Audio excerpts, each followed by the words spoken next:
Check the time and it's 6 o'clock in the evening. Hello there, good evening. Thank you for joining us here on ABC News. You're watching Prime News and I'm Eric Chinibwatmalo. Coming up in the next hour.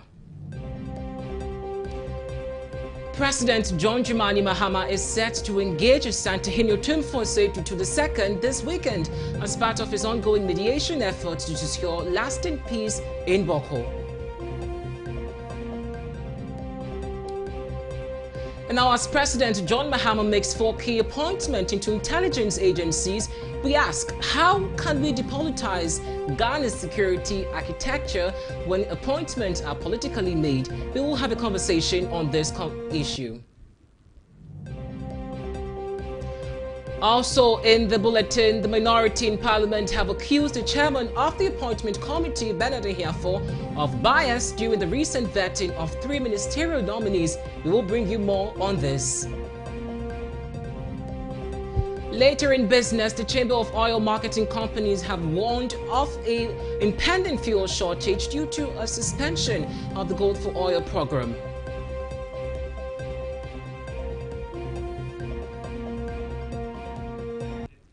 And later on the international front, Daniel Chapo of Mozambique's long-ruling Frelimo party has officially been inaugurated as president following a month-long period of post-election violence.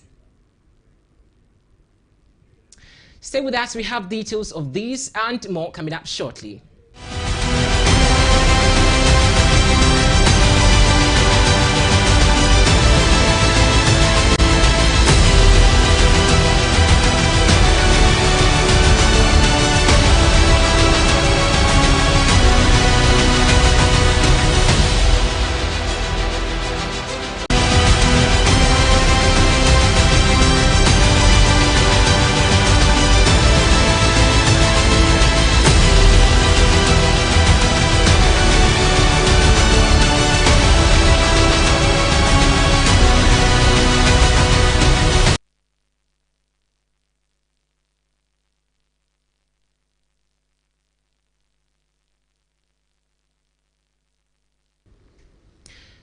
Welcome back again to the program. We stream live on YouTube, ABC News Ghana. Do want to follow us, leave your thought and comment. We would appreciate it. Let's begin with the first story, straight to Bawku.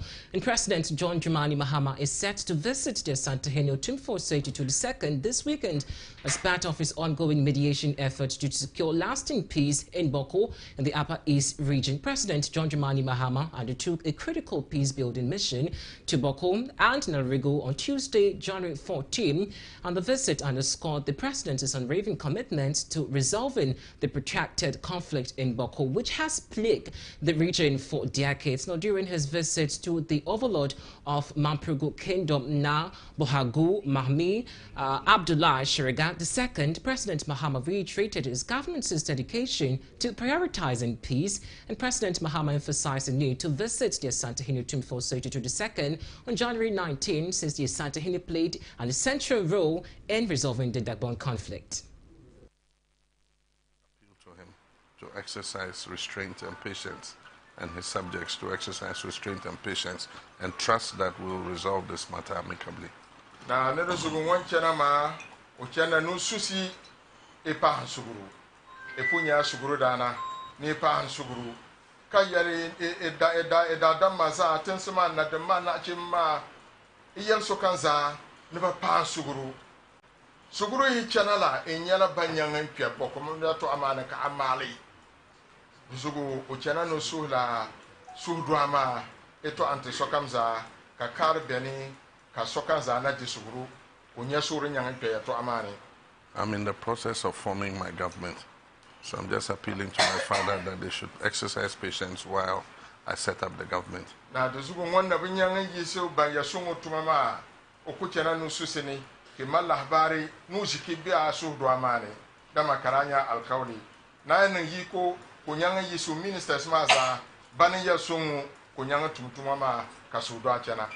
so as soon as that is done, we might have to invite my father. But I cannot sit in Accra and invite him. I have to come and alert him in advance that an invitation like that will come. In my last briefing with Nana Akufo-Addo before he left office, he briefed me about some mediation efforts that they were undertaking. I wish to be able to discuss it with him and see how we can continue that effort. Now, one day, President Nana Akufo-Addo to government Kuruso one Zantuma, one day di Boko Azama. Ko yellow one pumpile shame. The second one yellow shame, Kabelo Hankalene, 9 yiko, ko jene, unumbori ke ikana, Ozangala Azamandi. We would want to have a conversation on this, but maybe perhaps later when the internet is quite friendly with us to also better understand what this move by His Excellency means to the people of Bokom. But away from that, let's move straight to Parliament. And the minority in Parliament has accused the chairman of the Appointment Committee, Bernard Ahiampong, of bias and partisanship during the vetting of ministerial nominees. Speaking at a press conference on Wednesday, Dr. Gideon Boakong, the Member of Parliament for Tano North, alleged that the chairman's conduct obstructed a diligent and thorough vetting process. Dr. Boakong highlighted specific incidents during the proceedings, including the chairman's alleged shouting at committee members to suppress scrutiny. He called for a more transparent and impartial process to ensure nominees are properly scrutinized in the interest of accountability and democracy. We expected that the members and friends of the committee will be given sufficient questioning time to examine every matter in detail. Unfortunately, this was not the case. Members of the committee were not provided with the CVs of the nominees ahead of the vetting. When they were eventually served with the CVs during the vetting, the chairman did not allow for the examination of those CVs as preliminary issues, as had been the practice in the past. The deliberate refusal to provide the CVs of the nominees to committee members in advance, and the refusal to invite questions on the CVs were all calculated attempts to obstruct constructive and effective scrutiny of the nominees. Ladies and gentlemen, the chairman of the Appointments Committee was the first real obstacle to a diligent vetting of the ministerial nominees. He denied the Ghanaian people and the minority members of the committee the opportunity to conduct a thorough vetting of the nominees.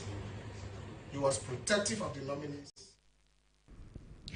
Meanwhile, the New Patriotic Party NPP members in Ghana's parliament have alleged that the Attorney General and Minister of Justice designate Dr. Dominic Akuritinga Ayene is finding himself in a conflict of interest position.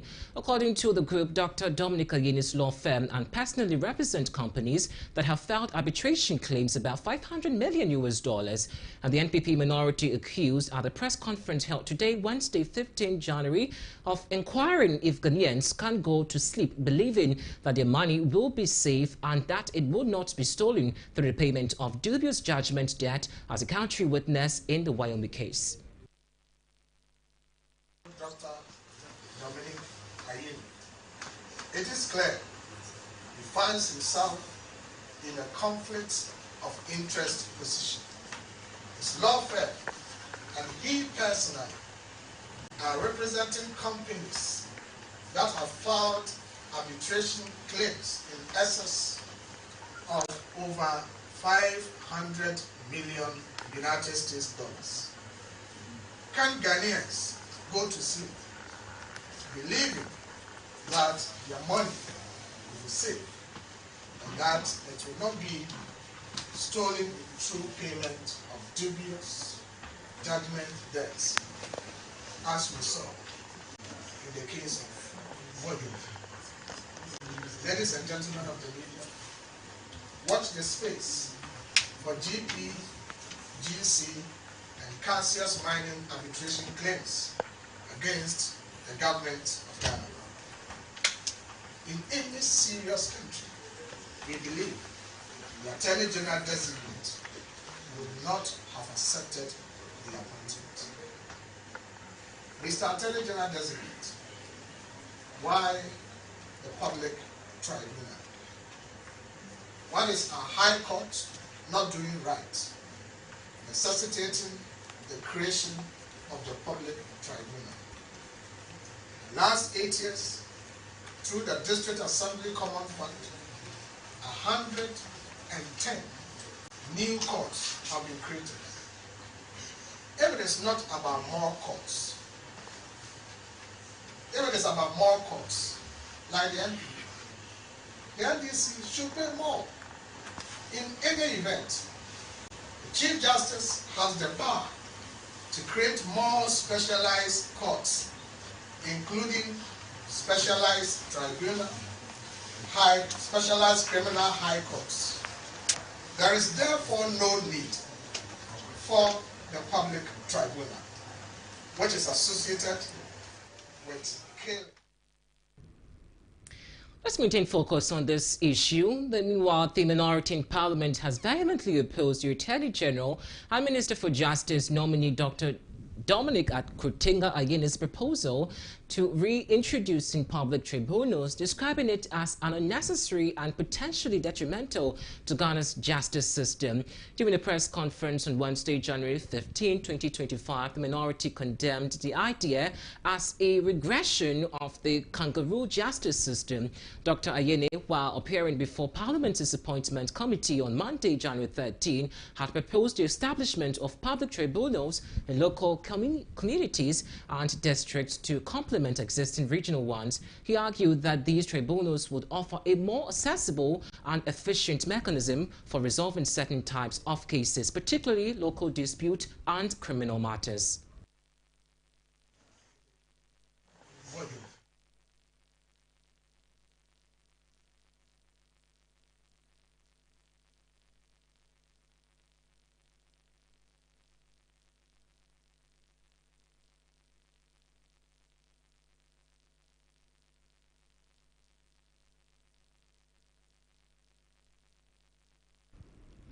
Away from that, former majority leader Osei Chairman Sabonsu has raised concerns about the vetting of President John Mahama's ministerial nominees, describing the process as a breach of Parliament's standing orders.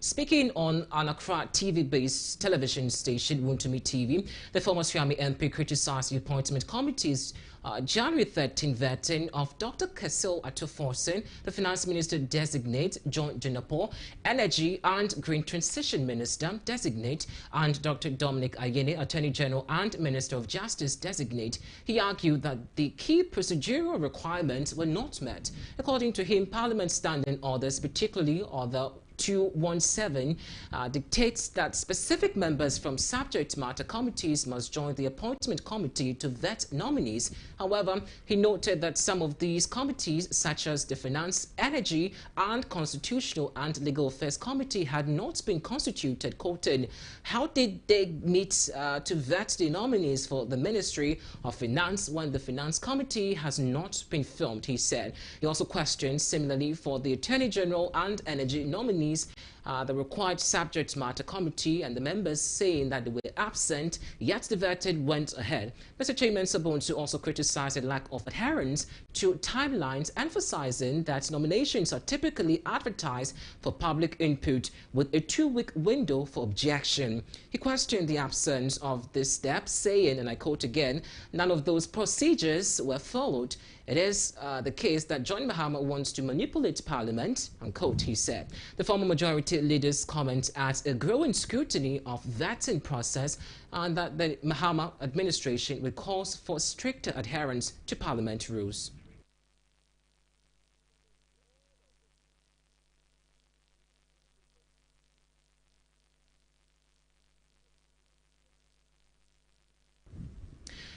Let's go back to our earlier story where we brought you reports. The President, John Dramani Mahama, is set to meet the Asantehene Otumfuo Osei, and we have been joined on the phone by Mr. Albert Yalin, who's National Network Coordinator for West Africa Network and Peace Building, WANEP. Mr. Yalin, good evening. Thanks for your time. Good evening. So, as we do know, President Mahama is set to visit the Asantehene Otumfuo Osei II this weekend, and as part of his ongoing mediation efforts to secure lasting peace in Bako. But from a peace-building perspective, how important will Otumfuo's involvement be in the ongoing peace process? If you recall, we do have traditional processes that are also very important in addressing the matter in Boko. And again, if you recall, Otumfuo has a weight when it comes to traditional matters of traditional governance.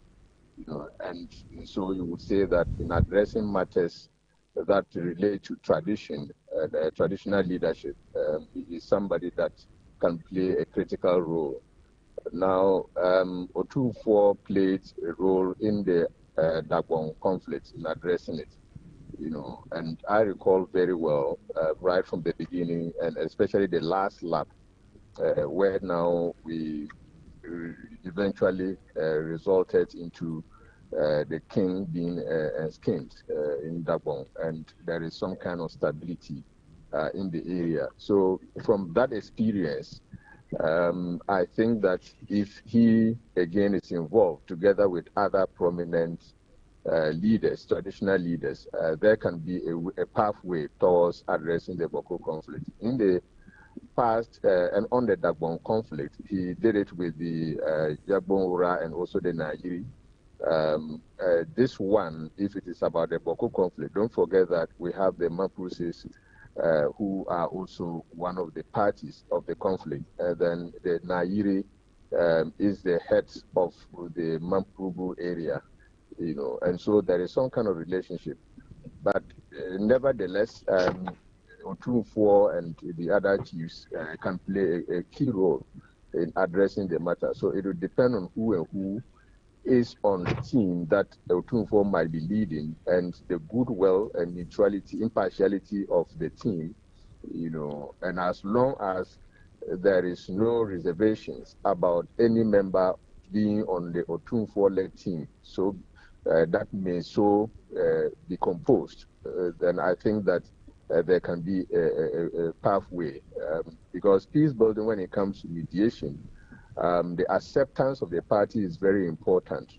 And so if the factions in Boko see any such process and involving Otumfuo and some other people, if they welcome it, there should not be much of a problem. It will have a telling on resolving the conflict and also reconciling the populations.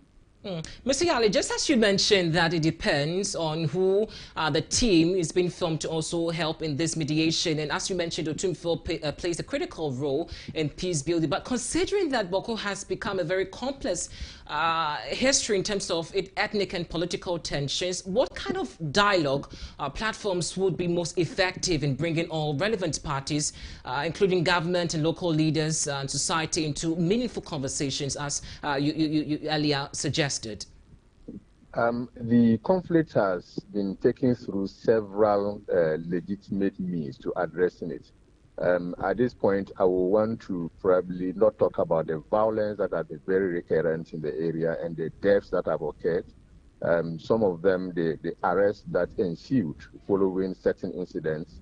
It has gone through the courts, traditional council, houses of chiefs, the judiciary committee of the traditional council, regional houses of chiefs, and all that, and it has gone to the court, and we have had civil society kind of efforts on the conflict. And I recall very well the National Peace Council, several other civil society organizations have attempted to address the matter, and very often we would reach a stage where there is some kind of stability, but before we realize there is a relapse, characterized by violence.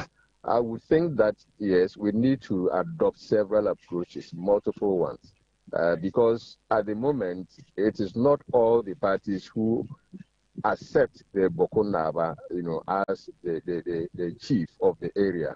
And so once there is a group that is dissenting in terms of who is the chief in the area, there is also, the chieftaincy is also related to land. So these are things that would require multiple approaches. And so much as governments would be playing key role, and I see that as setting the agenda or committing itself, renewing its commitment to addressing the Boko conflict, we would also expect that, there is a groundswell built by diplomacy, along the line, and then also peace education. Very often it is not those who probably will be benefiting much from the conflict who would be firing the guns, but then those who probably do not come close to the conflict and who probably pay value and other things, maybe the ones, involved in firing the guns. So it is very important that we adopt multiple approaches, much as we will also be addressing the criminal elements or aspects of the conflict. So defense and diplomacy is very important, raising awareness or sensitization through peace education. A lot of that has happened, but it is not out of the way to sustain such efforts. And also trying to reconcile the populations is very important. And one of the approaches that I think very often we usually do not consider much is how do we address the structural issues of the area. I mean, you would acknowledge that, poverty has risen so much in the area. Many of the people have left the area, the place, so to speak, is abandoned. We have aged people who cannot be cared for, by their able and well-meaning relatives who are outside the area. Children cannot commute to schools and all that. So there is a lot that has to be done. Government itself cannot implement projects that will help open up the area. So if we are considering approaches, diplomacy, engagement, and also security presence in the area, we need to pay attention to restructuring the area and bringing Boko back to its former glory of, call it a trade, business, and also serving as an agricultural enclave. Mr. Yali, we do appreciate that you could speak with us this evening. It's my pleasure. Mr. Yali is the National Network Coordinator with West Africa Network for Peace Building. We would have some more conversations in our subsequent bulletins, but away from that, let's do some more stories. Once again, we're streaming live on YouTube, ABC News Ghana. Would appreciate it if you stream live us well, and also join us with your thought and comment. Away from that, the minority in Parliament has called on individuals invited by the Operations Recover or Loot oral team to reject such invitations, citing concerns over the legal mandate and legitimacy of the team's activities. According to the minority team, the oral team operates without a clear legal foundation, raising questions about the validity of its actions and its authority to conduct investigations or demand information from citizens and organizations. In the media briefing, the minority expressed concerns that the team's activities could undermine the rule of law and established processes. Advice from the minority is to boycott any invitation from the oral team. We are not going to be part of it because we believe that there are constitutionally established bodies that can investigate any so-called misdeeds of the government.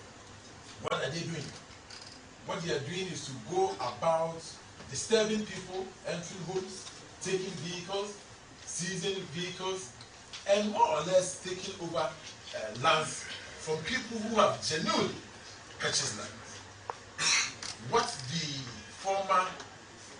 the former government officials have done is to acquire properties that legally they were acquired. No illegality has taken place. In any case, the NDC, their members have also acquired lands in this country. The executives, Kuchetua, Ablakwa and Co. They live in the cantonment. They live in the airport. They live in the childhood. Lands which were government lands, which they bought many years ago. The people of Ghana should not tolerate this program. And away from Parliament, let's do the biggest story, perhaps, of the day. And President John Dramani Mahama has announced key appointments to strengthen Ghana's national security framework.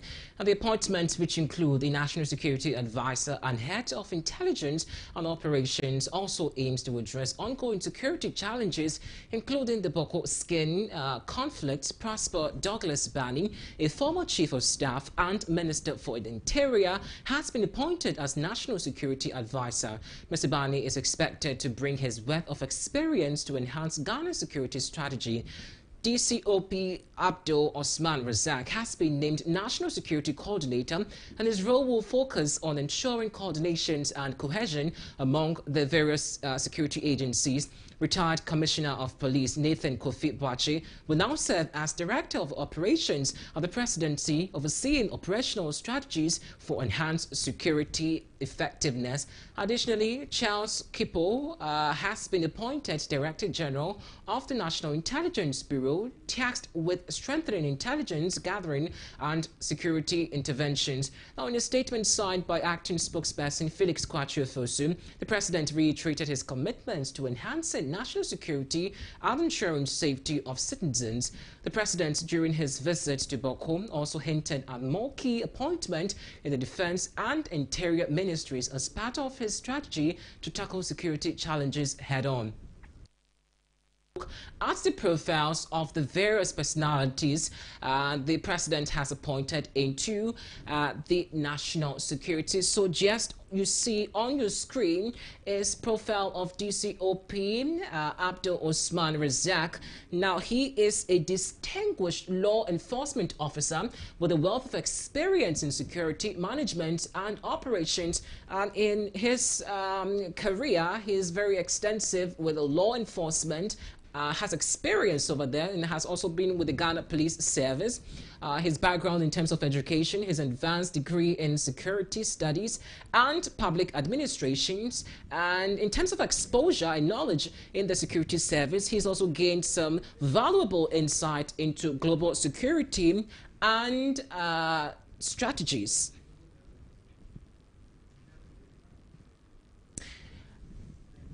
Now, before we even go straight to the next person, perhaps his significant appointment, just so you know, or his expectations or what he brings to board is to enhancing interagency collaboration. So he basically will be strengthening intelligence gathering and also addressing emerging threats. But away from him, let's do the profile of Mr. Douglas Bani, who the President has named as the National Security Advisor. And professional background, you see there, his experience in governance and security, also former Chief of Staff, and has served with the Mahama administration since 2013 to 2015. So he's not new to this at all. And he's also been with international experience in terms of exposure. He's got the background in international development and humanitarian work, and has served with the United Nations Development Program. In terms of his education qualifications, Mr. Douglas Bani holds a master's degree in public administration from Harvard University and with a bachelor's degree in political science from the University of Ghana.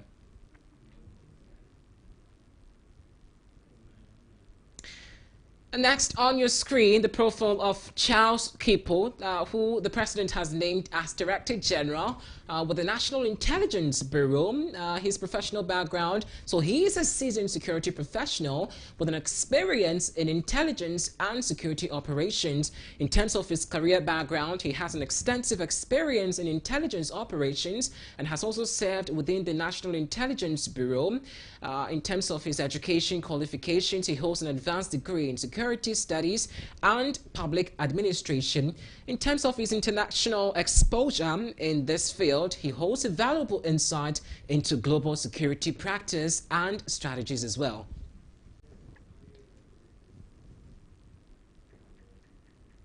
And to the man who needs no introduction, perhaps, COP Nathan Kofi Boakye, who the president has named as Director General of the Intelligence Bureau. And just as you see, this man I said earlier has no introduction or needs no introduction. So he's been with the Ghana Police Service, the Legal and Prosecution Division.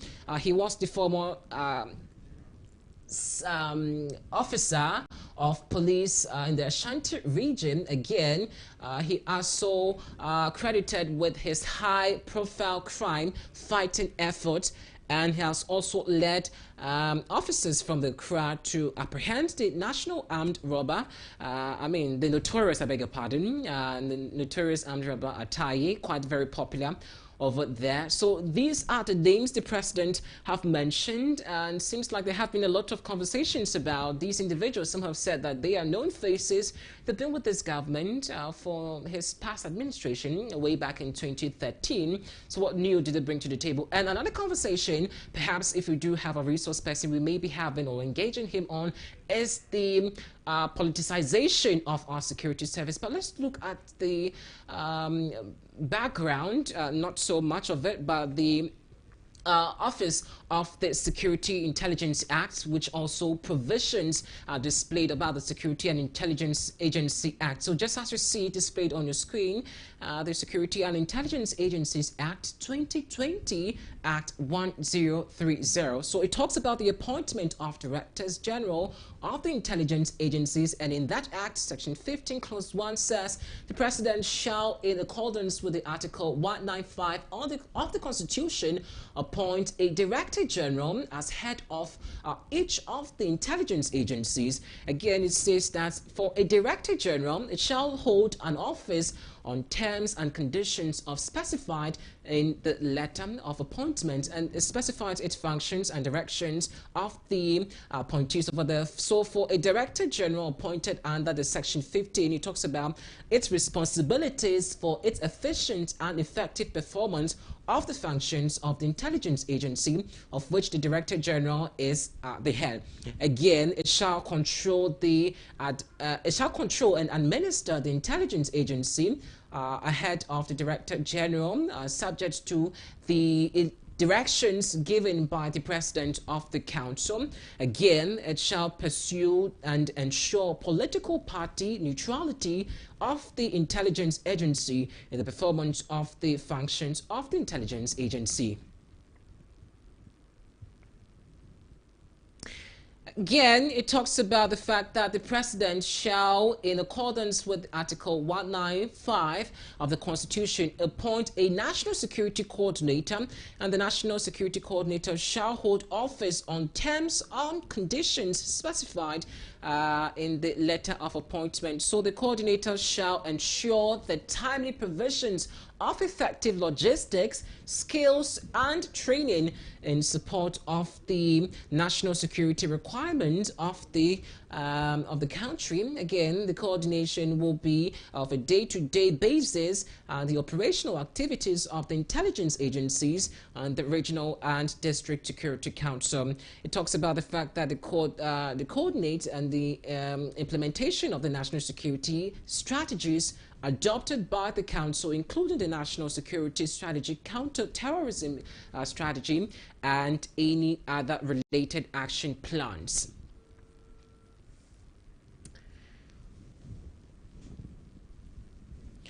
Well, so these are some of the Security and Intelligence Act that has been provided, and when we do get more information, so again, the functions of the coordinator, it talks about the fact that it receives and collects and evaluate reports from the intelligence agencies, and also disseminate related information on the need to share basis with governance. And then it continues over there. But we have been joined on the line by security analyst Kenneth Festus Awaji to help us have a deeper look at the appointments the president has made and the conversations that has sparked. Again, Kenneth, we're grateful this evening that you could join us, first of all. Well, thanks for having me.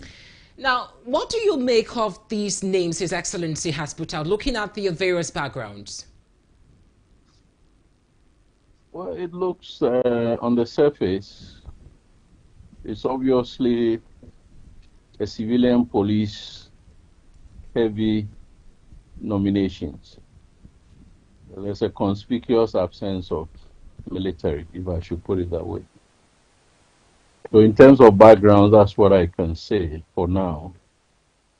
But these are personalities that I'm not very conversant with. I don't know them at all. I know the names.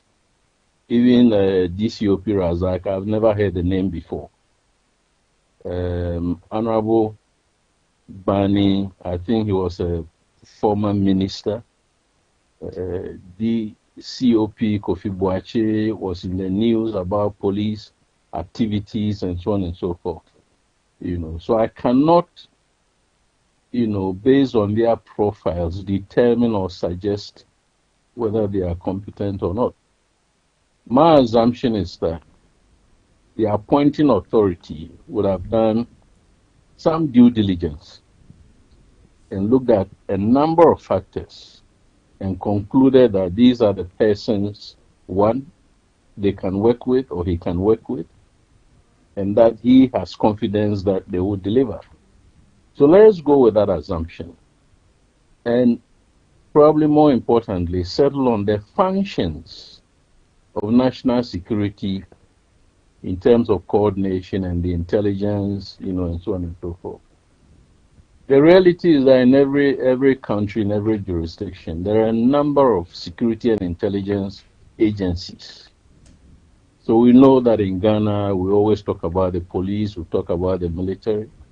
Sometimes we had immigration, we had customs, we had BNI, for instance, we had YOCO.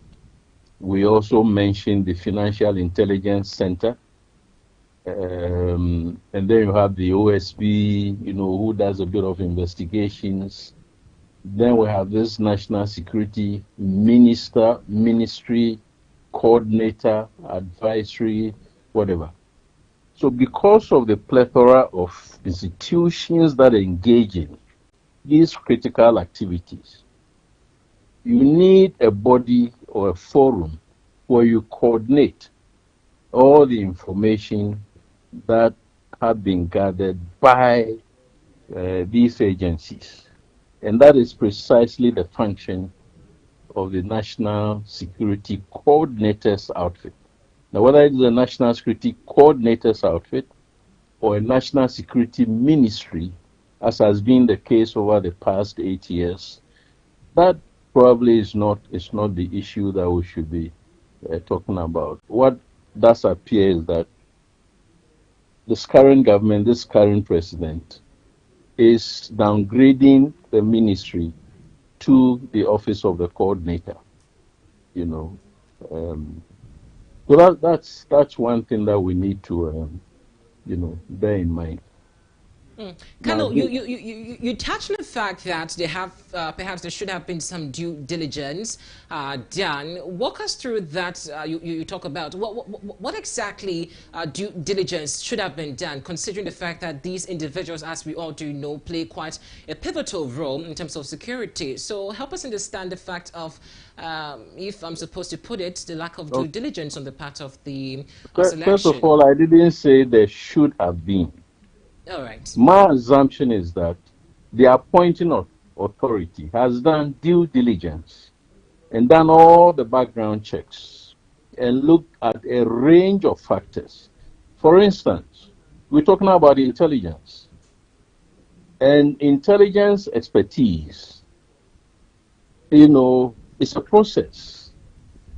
So a number of people who engage in intelligence work and formally attend schools where they are taught how to, do intelligence work, and also would have practiced in some of our institutions. So the knowledge and the expertise and the skills would be one set of factors that the appointing authority would have looked at. Now, that security intelligence arena is a very tricky area. You can easily be compromised. So you're looking at the character, the personalities and their profiles and their records. So we could assume on the surface of their appointments that these are individuals who have not in any way compromised themselves. They've not been bribed. They have not perverted, justice in any way. In other words, they are people that you can trust based on whatever the vision of this current administration is. There could be a number of factors. There could be ethnic balancing. So I'm not sure, but I assume that Honorable Prosper Bani is an Ewe. COP Kofi Boache, is an Ashanti man. DCOP Razak, is maybe from the north. And then the other one, Kipo, probably is also from the north. So even ethnic balancing is another factor you want to look at. Because if you load a place with only Ashantis, or with only Achims, or with only whatever, people will be asking, so is it only this ethnic group who have, citizens that are expert in intelligence and security and so on? Then there's something about this field that requires a wide network. The people you know. I mentioned that if you attended schools in the US, in the UK, wherever, India, or in Ghana, it gives you a circle of friends that you maintain, throughout your profession. That's one. Have you worked with ECOWAS, for instance, before? Even if you were in the police, have you probably engaged in other international fora or forums and so on? If you look at the profile of Honorable Bani, he was with the UN, he was this, he was that. They all have networks, internally and maybe externally. So collectively, you will see that they bring on board a wide network. Well, the network is important. That sometimes they bring you a report, not that you don't trust the source, but you want other opinions. So you call or make a call to somebody, wherever, to ask for an opinion, And that would depend whether you know such people or you don't know such people. If you take me, for instance, if there's an issue that is baffling me, I have circles in Addis Ababa, African Union. I know a few people at ECOWAS. I've been in Kenya. I know a few people. I've been in South Africa. I know a few people. You see what I mean? Colonel, for the sake of time, let me just pick your thought about this conversation that is still brewing up. Just after these names popped up, there have been conversations about politicization and depoliticization of the security service. But you as a security team, been in the security business for a very long time, how do you think that these names, or perhaps, how the security service could be depoliticized, especially when the public perception about these individuals have no confidence in them, and perhaps how the security confidence could also boost to also ensure some form of impartiality when delivering their service? Well, I think I understand where you're coming from, or, where those people who make such arguments would be coming from. Now, what is critical is that we call it national security architecture, or national security structure, national security act. So it's about the nation. And if you look at the Security and Intelligence Agencies Act, 1030, 2020, or whichever year that was, you look at the areas where they engage. They engage in activities that help to deepen, to consolidate national cohesion, national stability. So it doesn't matter whether you are from party A or party B, or you are from ethnic group. The idea is that the national interest is what is going to drive whatever you are doing. However, and this is where the danger is, if during the AFRC period, during the PNDC period, by virtue of the political environment that we found ourselves in, these structures, let's say, were heavily NDC or heavily revolutionary, that's fine. in this dispensation, fourth Republican dispensation, if I could call it that way, there is a need to get all shades of, political orientations in there. My sense is that during the past 8 years, the National Security Outfit became a regime security outfit. There were a manner in which the coordinator, whoever was appointed based on whom, that kind of stuff. The boys who operated around Ayawasu West Wogon, who were known to be around the circle, went for 3 weeks training, that kind of stuff. Loading the outfit as well as other security services with party full soldiers. That is a concern. So if you want to recruit and you transparently publish as a police service, as a military organization, as whatever, prisons and immigration and customs, and you provide adequate opportunities from everybody from around the country to be able to access those vacancies, that is fine. Colonel, but yeah, for the sake of time, maybe in just some 30 seconds, let me just give the opportunity to answer this question fast or quickly. Again, for the sake of time, what exactly are you expecting to see from this team? To see what? I'm asking, what are your expectations after these names have been mentioned? Well, the expectation is that they are going to take off from where, let me say, the Honorable Kandapa left off. And initially, basically, when you take over any organization, you review the notes and the environment that you have taken over. The dynamics might have changed, would have changed. Because I'm aware that, for instance, some people have already resigned their positions and some have left. The Goro boys who were put in there, they left maybe before the inauguration or after the inauguration. Those positions on the borders in and around the country all have to be filled. You see what I mean? Right. So that is going to be one of their major challenges. But one of the areas of engagement for national security intelligence agencies is internal conflicts. And the president has alluded to the fact that Boku is a preoccupation for him. And he's already said that as soon as they are appointed, they are going to engage with the Boku conflict. Not that they themselves are going to resolve the Boku conflict, but as officials of government, there's a role that they play in order to concretize the political leadership that allows other mediators, let's say the Asantehene or the Dabongra or whoever the president might rely on. Right. Colonel, once again, I'm afraid we'd have to end the conversation. Pastor, we want to engage you more on this topic because it's still a developing story and the conversation is not ending anytime soon. Colonel, we're much grateful for your time this evening. Thanks a lot, please. Colonel Festus Sibuaje is a security analyst, and trust us, we'll have more conversations on this. But away from that, let's do some politics.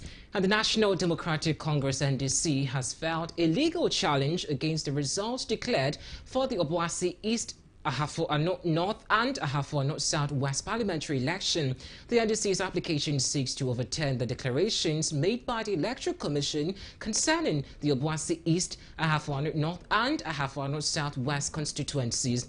The parties have committed to pursuing the case until what it considers justice is achieved. On December 21, 2024, the Electoral Commission officially declared the new patriotic parties Patrick Boache Yadom and Eric Nana Jiman Prempem and Elvis Osei Mensah Depar as the winners of the Obuasi East, Ahafo North and Ahafo Southwest parliamentary election. Now, following a recount and a recollation process mandated by the High Court, speaking to the media after an appearance at Kumasi High Court, lead counsel for the NDC, Evans Amankar, expressed resentment of the EC decision to recollate results in the 3 constituencies, and he expressed optimism in the NDC's application to overturn what he described as travesty of justice. For Obuasi East, I was there when the result was collated, and our Honorable Samuel Abuaje, who is right here with me, was declared the winner of that constituency. Now, when MPP was going to court for mandamus to compel the Electoral Commission to recollate some of the results and collate other results, Obuasi East was not part of it. So they knew very well that Obuasi East, they did not have a case. So they didn't go to court on that. So we don't know what kind of order the Electoral Commission has for them to recollect that result without recourse to us. Our candidate, not the political party NDC in Ashanti region or national, was given any notice of any sort or any invitation for the collation of that result, recollection of that result. And in any case, there is a precedent that has been set by the same Electoral Commission and the same Jane Mensah, who is sitting there. In the 2020 elections, Techiman South, when MPP illegally declared the results for themselves, for we winning and killing people on top, people who were protesting, they were killed.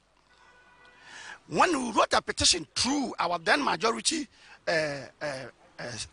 leader, Honorable Haruna Idrisu. Meanwhile, the National Democratic Congress NDC parliamentary candidate for Obuasi East has expressed dissatisfaction with the Electoral Commission's recollation and redeclaration of the parliamentary result in favor of the NPP's candidate. Speaking to the media after a filing of an application to challenge the result, Mr. Samuel Obwaje noted that the will of Obuasi had been overturned by the Electoral Commission. He promised to do everything within his law to overturn the travesty of justice. Came back to the High Court. Obuasi East wasn't mentioned. I initially wanted to join the case, but when I saw the nature of the application, I saw that I have facts, and I know I ran in 2020, I lost, and I ate a humble pie. But 2024, I know I won the Obuasi East parliamentary elections. 2021 I was coming, the difference was 17,000. 2024, when we're going into the elections, the difference was 12,000. And the MPP knew they've lost the elections in advance. So going into that elections, I knew I was going to win. And I won the elections. But prior, during, and after the elections, it has all been intimidations. During the elections, it was my constituency. The military men invaded and attacked civilians and members of my party, to the extent that party executives and my personal security. Let's do some business after this break. Do stay.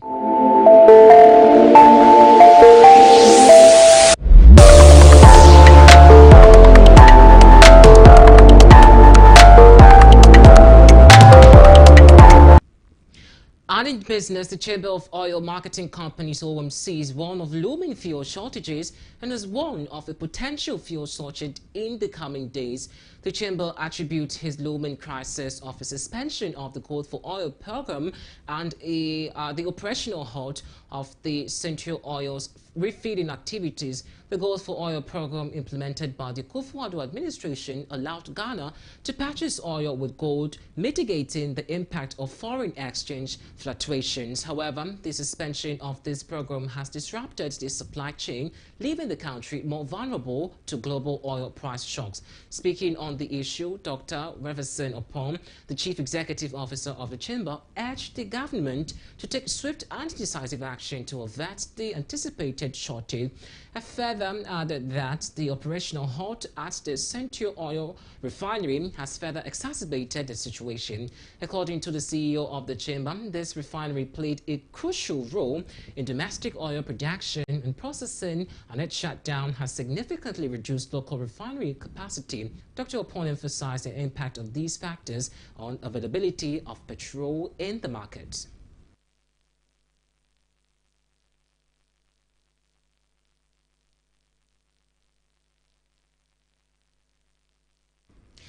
Don't go anywhere. We're back with some sports news. Do stay with us.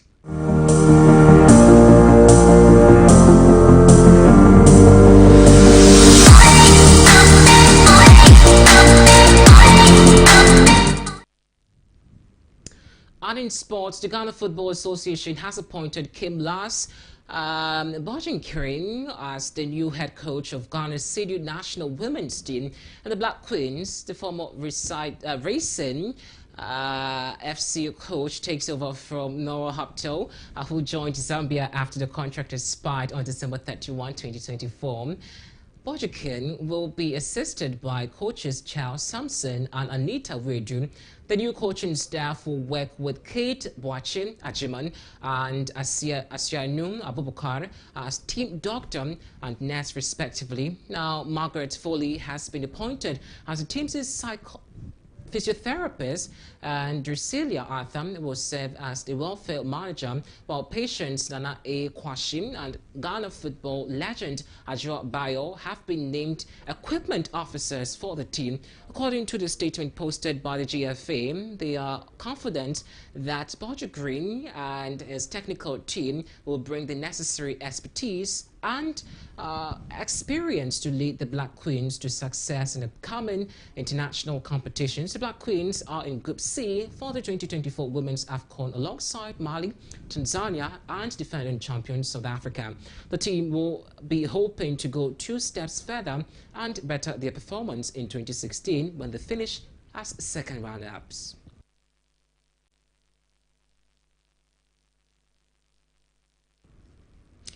Up next is some international updates.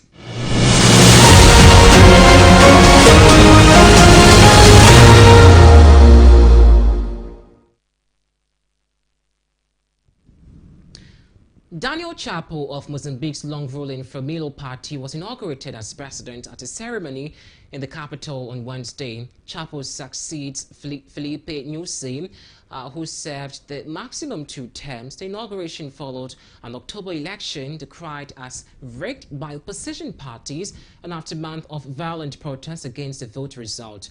International rights groups believe more than 100 people were killed by security forces, but some local groups put the death toll at more than 200. Authorities said the protesters were violent and needed to be subdued, but right groups said security forces fired live bullets at peaceful protesters. International observers reported irregularities in the vote and the alteration of the results. Some also of the Constitutional Council upheld Frelimo's victory last month, and Frelimo is a lifeless party that was once a guerrilla movement that liberated Mozambique from colonialism.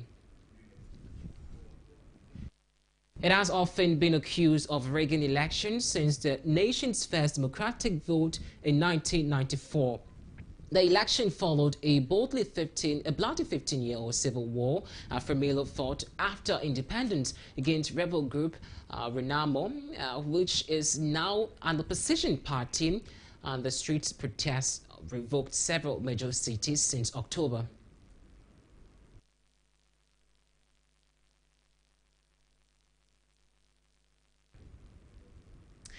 We're back with some entertainment news. Do stay with us.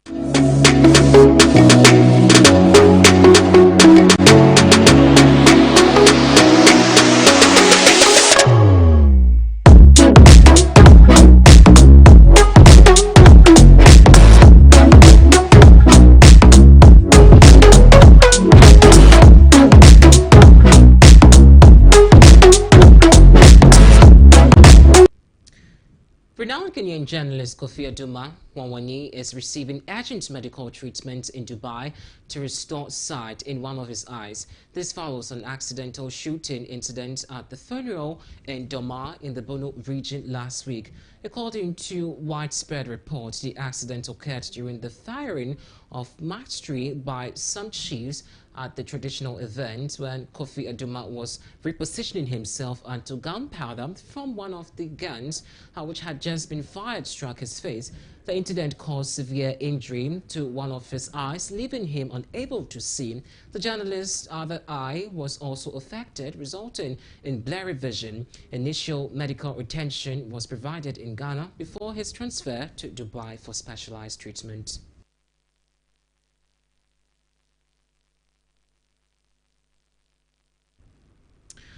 Well, quite some very sad situation over there, but we're hoping that he recovers from this rather unfortunate incident. But that's all for the package this evening. It has been a pleasure coming your way. My name is Eric Chinibwa Melu, and on behalf of the entire production team, we say good evening and thanks for watching. Do well to catch us again tomorrow, same time at 6. Good evening.